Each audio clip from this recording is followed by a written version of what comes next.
Hello friend, welcome to my channel.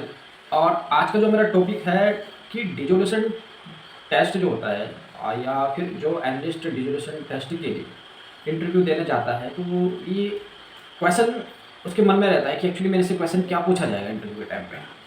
तो मैं आपको बता देता हूँ कि इंटरव्यू के टाइम पे किस टाइप के क्वेश्चन पूछे जाते हैं। खासकर अगर आप डिजो आता है आपको चलाना है और आपको पता है कि मैं डिजोल्यूशन की ही टेस्टिंग के पर्पज़ से जा रहा हूँ, तो अगर आपने रिज्यूम पे भी वो लिखा हुआ है तो आपको ज़रूर वो क्वेश्चन आपसे पूछ सकते हैं। तो जो कॉमनली अभी जो पूछा जाता है डिजोल्यूशन के लिए, ये मैन एनालिस्टों को जो 1 से लेके 5 साल तक के बीच को ही अधिकतर ये सवाल पूछे जाते हैं, क्योंकि जैसे जैसे एक्सपीरियंस ज़्यादा हो जाता है तो उसके जो लेवल होते हैं वो अलग हो जाते हैं।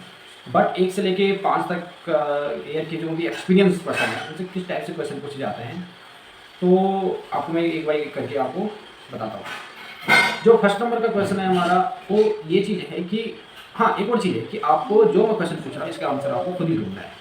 क्योंकि अगर मैं ही क्वेश्चन अभी बताऊँ, मैं आंसर आपको ना, तो इसमें आपको थोड़ा पढ़ने में और चीज़ें पता नहीं चलती। जब आप कुछ जो गाइडलाइन हैं या फिर हमारी फार्माकोपी, इन चीज़ों को आप पढ़ोगे तो आपको इसके अलावा कुछ और भी नॉलेज मिलेगा। बट मैं आपको सिर्फ एक वे बता रहा हूँ कि आपको कैसे कैसे क्वेश्चन पूछ सकता है और जिसका आपको आंसर देना है। तो फर्स्ट नंबर पे बात करते हैं। तो फर्स्ट नंबर पे कि यूएसपी का चैप्टर कौन सा है, ये पूछा जाता है कि डिजोल्यूशन में जो यूएसपी का चैप्टर है कौन सा है। तो अगर आपने पढ़ के गए हैं, आपको पता है, तो आप इसका आंसर इजीली दे पाते हैं। बट अगर आपने नहीं पढ़ के गए हैं तो कहीं ना कहीं आप फिर माइंड में ढूंढने लग जाते हैं यूएसपी चैप्टर, कहीं ये तो नहीं होगा, कहीं वो तो नहीं होगा। इस टाइप की प्रॉब्लम में आती है। तो आपको फर्स्ट नंबर पे यूएसपी का चैप्टर पता होना चाहिए, डिजोल्यूशन का चैप्टर कौन सा है। सेकंड नंबर पे बात करते हैं। तो सेकंड नंबर पे बात करते हैं कि डिजोल्यूशन है, उस डिजोल्यूशन जिस कंपनी में आप प्रोजेक्ट में वर्क कर रहे हो उसमें डिजोल्यूशन का जो मैक है वो कौन सा है, मतलब किस कंपनी का आपका डिजोल्यूशन है। अगर कुछ जगह तो ऐसा भी है कि वहाँ का मॉडल पूछ लेंगे आपसे, बट एटलीस्ट आपको मैक पता होना चाहिए कि आप ये जो डिजोल्यूशन चला रहे हैं इसका मैक कौन सा है, किस वर्जन का, एक अभी जो लेटेस्ट वाला है या ओल्डेस्ट है। तो इस टाइप से जो भी है आप इन चीज़ों को लेके चलें। थर्ड नंबर का जो क्वेश्चन पूछा जा रहा है आज की डेट में, वो पूछा जा रहा है कि प्रोफाइलिंग डी जो क्या आपने कभी लगाया है, प्रोफाइलिंग डी जो आपने क्या कभी लगाया है। तो प्रोफाइलिंग डीजू का मतलब मैं आपको चलो बता देता हूँ। वैसे तो आपको ढूंढने को कहा है मैंने, बट प्रोफाइलिंग डीजू का मतलब होता है जिस डीजू के अंदर आपको क्या है कि एक प्रोफाइलिंग टाइप की, मतलब 5, 10, 15, 20, 25 इन मिनटों पे आपको क्या करता है डिजोल्यूशन लगाने पड़ते हैं, जिसकी सैम्पलिंग करनी पड़ती है इन मिनटों पे जो मैंने अभी बताया। तो ये अधिकतर वैलिडेशन के टाइम पे ये प्रोफाइलिंग डीजू होती है, बट आपको ये पता होना चाहिए। और इसके और भी जो तरीके हैं, इन चीज़ों को आप जरूर एक बार पढ़ें।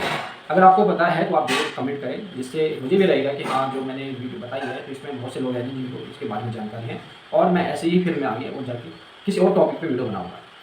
उसके उसके बाद है हमारा कि इन्वर्टर जो सैंपल होते हैं, इन्वर्टर सैंपल होते हैं वो कौन से होते हैं। इन्वर्टर सैंपल किसे कहते हैं, अगर आपने प्रोफाइल डी जो लगाई है तो आप इन्वर्टर सैंपल के बारे में आपको पता होना चाहिए। इन्वर्टर सैंपल कौन से होते हैं ये भी आपको पता होना चाहिए।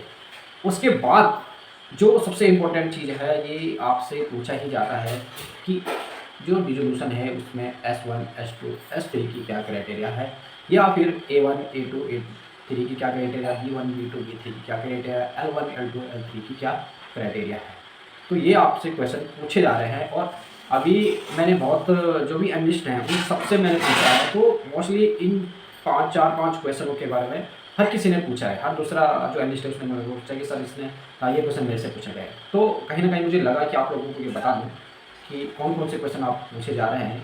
तो आप इन क्वेश्चनों की जरूर करें, इनको आप पढ़ो, क्योंकि मैं आंसर अभी बता दूंगा तो आप 2 मिनट में आप उससे भूल जाएंगे आगे।